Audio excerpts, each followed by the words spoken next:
बहुत प्यार करीले भोला जी से हम बहुत प्यार करीले भोला जी से हम सावन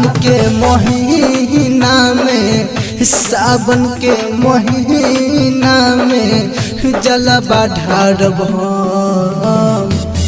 बहुत प्यार करीले भोला जी से हम बहुत प्यार करीले भोला से हम। रिकॉर्डिंग बाय मां काली स्टूडियो सहरसा।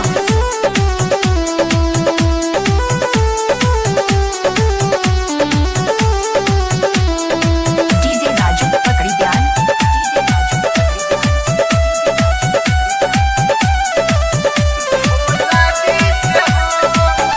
देवघर नगरिया में भीड़ होला भारी बाबा हो हाँ हाँ देवघर नगरिया में भीड़ होला भारी जाते बहनी कमर लेके भोला के दुआरी कृपा ओकर हमारा ऊपर कृपा ओकर हमारा ऊपर होला नहीं कम बहुत प्यार करीले बाबा से हम बहुत प्यार करीले भोला जी से हम।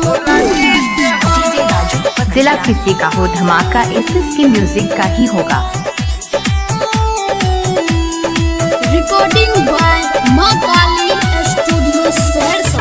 बड़ा भक्ति अनिल के हैं बाबा माने नहीं बतिया